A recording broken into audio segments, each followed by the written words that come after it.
Latest today, January 19, 2026, U.S. President Donald Trump has significantly intensified international tensions in the Arctic region with a series of aggressive moves tied to his long-standing interest in Greenland, rippling through Europe and drawing wary responses from nearby nations including Iceland. Trump has announced a plan to impose import tariffs on 8 European countries: Denmark, Norway, Sweden, France, Germany, the United Kingdom, the Netherlands, and Finland, starting at 10% on February 1st, rising to 25% by June unless a deal is reached that would allow the United States to acquire Greenland, an autonomous territory of Denmark that Trump says is critical to U.S. national security. In a text released by the Norwegian government to Prime Minister Jonas Gahr Støre, Trump even linked his hardline stance to not receiving the Nobel Peace Prize, saying he no longer feels obligated to think purely of peace, language that shocked allies and underscored the unconventional framing of his approach. European governments have reacted with strong criticism, warning the tariff threat could undermine transatlantic relations and risk a trade war between longtime allies.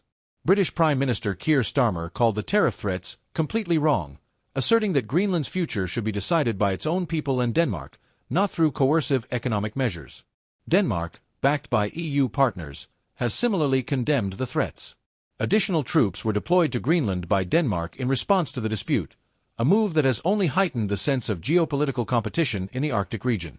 While Iceland itself is not directly the focus of Trump's Greenland policy, the controversy has stirred regional unease. Iceland, a fellow North Atlantic Treaty Organization, NATO member and neighbor to Greenland, has historically played a role in Arctic defense and security cooperation. Recent diplomatic friction over Trump's Arctic rhetoric, including a controversial joke by Trump's nominee for U.S. ambassador to Iceland about making Iceland a 52nd state, has drawn criticism in Reykjavik, where respect for sovereignty is paramount. Though that ambassadorial remark was later apologized for by the nominee amid backlash, the episode reflects how the broader Trump-Greenland dispute is reverberating across the Nordic region and testing frayed alliances. In Denmark and Greenland, large demonstrations have erupted under slogans such as "Greenland is not for sale," marking the most significant protests in the territory's history. Protesters demand respect for Greenland's autonomy and reject Washington's coercive tactics as a violation of self-determination and international law.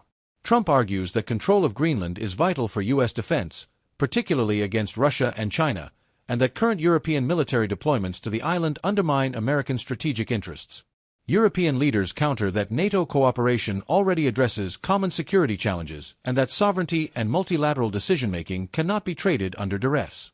As the Arctic grows increasingly geopolitically important, from defense to mineral resources and climate-linked shipping routes, these tensions could reshape European relations, NATO cohesion, and regional stability for years to come.